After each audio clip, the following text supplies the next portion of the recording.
What causes a recession? Is there a way we can make the most of our situation during a recession? Make sure to watch this video till the end because I'm going to give you 10 tips on how to manage your money and make the most of your situation. So, recession has been casting its shadow on us for the past few months now. While some economists believe that a global recession is unlikely, others have made a variety of predictions, ranging from a recession by the end of this year, to a 50-50 likelihood by next year, to a moderate recession by 2024. A global recession is the result of the record high inflation that we've had, which in turn has led to raised interest rates. But what's inflation? It's a general increase in prices of goods and services within an economy.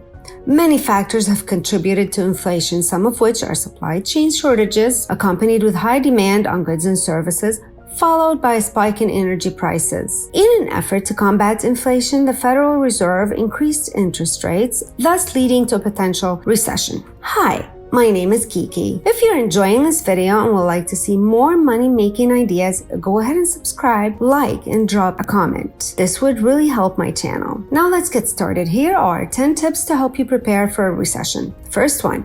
Before doing anything, you must evaluate your financial situation. You must check all your accounts, including your checkings accounts, your savings, and your retirement accounts. You want to see how much accessible money do you have in each of those accounts. Then, you want to make a list with all your debts, house mortgage, car loans, credit cards, student loans, etc. If it helps, you can even put them all in an Excel spreadsheet. This will give you clarity on what you owe versus the amount of money that you own. It's very hard to save money if you're in debt, right? And especially if you're on low income. So your first priority is to pay off as much debt as you can, as fast as you can.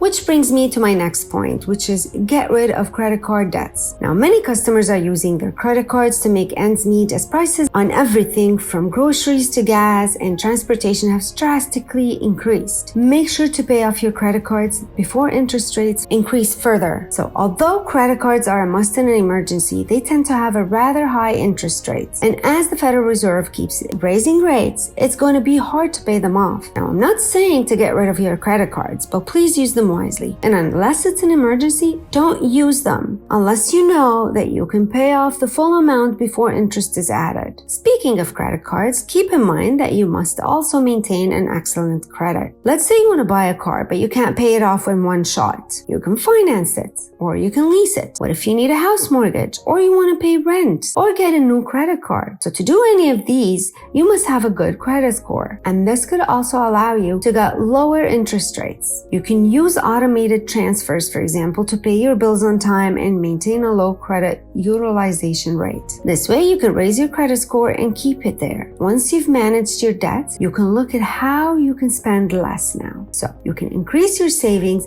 by re-evaluating your spending. So make a list of everything that you spend per week, whether it's on food, phones, cars, or leisure, and document it. This will help you keep track and identify where you can save or what expense you can eliminate. Try to omit any expenses that are not necessary. When possible, buy things only if they're on sale. Ideally, you also want to have an emergency fund because when the economy starts to falter, many will lose their source of income. So emergency savings will provide you a safety net to fall back on so that you can ride the wave and come out of the recession on your feet, regardless of whether your hours have been reduced, you've lost your job, your business isn't earning any money, or you made some bad financial decisions. A 6-month emergency fund will help you pay your bills when in need. Additionally, during recessions, those who have access to cash are better positioned to seize investment opportunities that have the potential to improve their financial situation in the long run. Number 5, set a budget, then pay off your debts. So it's true what they say, debt is a burden,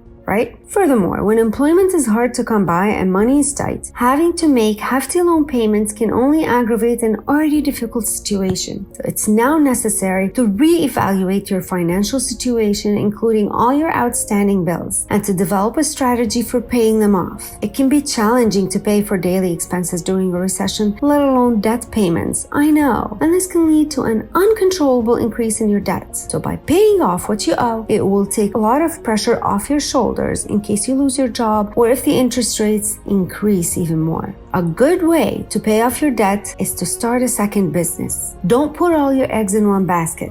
There's a risk in relying entirely on one source of income. What if the economy collapses and you lose your job? You will also lose your only source of income. How will you pay for everything? A recent study shows that millionaires have about 7 different streams of income. Invest in yourself. Try to figure out what type of business you can start. Study the market. Try to start a business that solves someone's problem. Numerous online or at-home occupations are available. Investigate them. See which ones are best suitable for your needs and try at least one. If you don't want to start a business, you can always find a part-time job or a side hustle. There are some apps like DoorDash, TaskRabbit that offer all kinds of jobs that allow you to work at your own pace, delivering fast food or doing simple tasks. Depending on your skills and flexibility, there are all kinds of online jobs that you can do. Number 7, save money on energy. Yes, electricity is getting more and more expensive. So there are a few ways that you can try to reduce your energy consumption. For example, you can unplug all electronics when you're not using them. You can turn off your lights on those sunny days. You can turn off the lights in the rooms that you're not using during the night. You can do fewer but larger laundry loads. Use LED lights since they consume less energy.